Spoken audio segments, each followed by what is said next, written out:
नमस्कार, मैं हूं अंजलि इस्टवाल और आपको एक बार फिर से याद दिला दूं कि कोरोना वायरस पे हमारा खास शो जाता है एनडीटीवी इंडिया पर रोज़ दोपहर 12:30 बजे और रात को 10:30 बजे। आज जो हम बात करना चाह रहे हैं वो ये कि आपने सुना ही होगा कि प्रधानमंत्री ने कहा कि हम अपने देश में वैक्सीन उत्सव मनाएंगे। ये टीका उत्सव जो मनाया जा रहा है 11 अप्रैल से शुरू हुआ।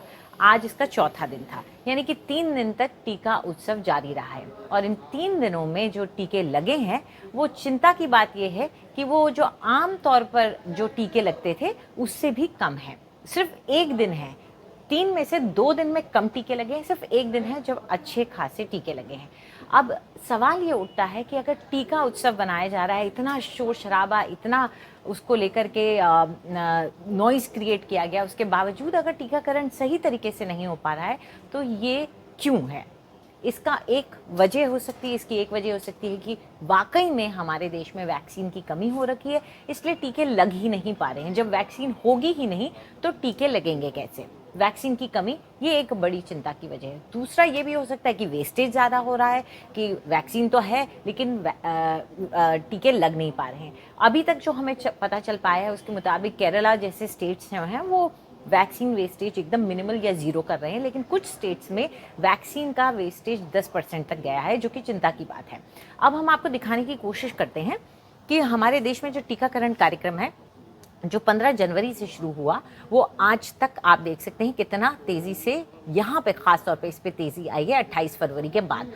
एक डिप यहाँ देखा गया, लेकिन एक बार फिर से आप यहाँ देख सकते हैं 28 मार्च के बाद जो तेज़ी आई वो कहीं ना कहीं अब जा कर के रुक सी गई है। और ये आखिर के आप 3 दिन देख सकते हैं, उसके नंबर्स मैं आपको समझाती हूँ।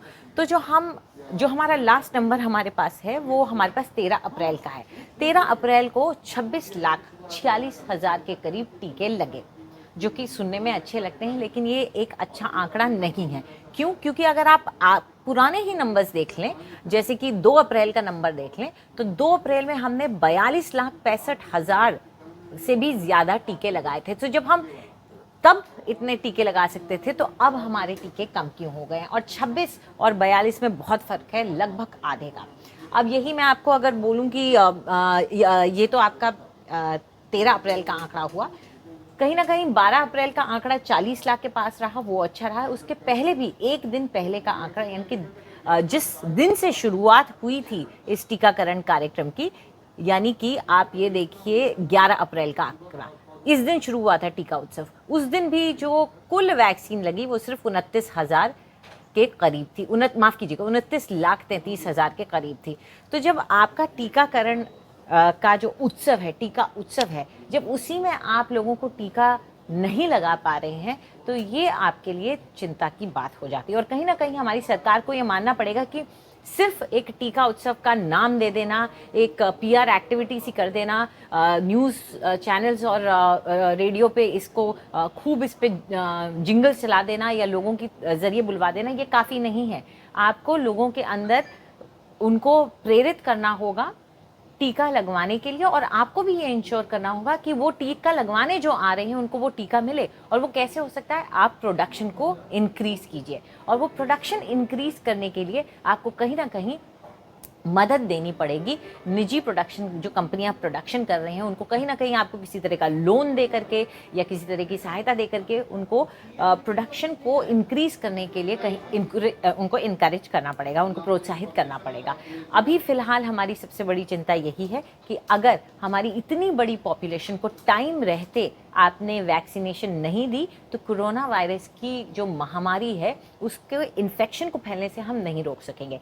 हर्ड इम्यूनिटी तभी आती है जब आप सबको किसी न किसी तरह से वायरस पे का एक्सपोजर दे दें, या तो उनको नेचुरली कहीं से वो एक्सपोजर हो गया हो या उनको इंजेक्शन और वैक्सीन के ज़रिए वो एक्सपोजर दे दिया गया हो, तब जाकर के हर्ड इम्यूनिटी आएगी और ये महामारी आगे फैलने से रुकेगी। ये हमें याद रखना होगा। तो उम्मीद यही करते हैं कि ये टीका उत्सव सिर्फ कागज़ों में नहीं रह जाएगा और वाकई में एक टीका उत्सव बनेगा और टीकाकरण बढ़ेगा। अब जबकि नई वैक्सीन्स को भी अप्रूवल मिल रहा है और कह दिया गया है कि उनके लिए ट्रायल्स करने की ज़रूरत नहीं है, जो बाहर यूके के अप्रूव्ड हैं या FDA अमेरिका के अप्रूव्ड हैं या EU अप्रूव्ड हैं, और या WHO की लिस्ट में आती हैं, वो सारी अब हमारे भारत में आ सकती हैं। लेकिन फिर भी उन्हें यहाँ तक आने में, इम्पोर्ट होने में, उनकी कंपनियों को ये डिसाइड करने में कि हम भारत तक कैसे भेजें, भारत में कितने में बेचें, ये सारी चीज़ों, ये सारी स्ट्रैटेजी को डेवलप करने में टाइम लगेगा। ऐसे में हमें ही अपनी ही प्रोडक्शन को एम्प अप करना होगा और ये इंश्योर करना होगा कि टीकाकरण कार्यक्रम में कोई भी रुकावट ना आए, कोई भी विघ्न ना आए। नमस्कार।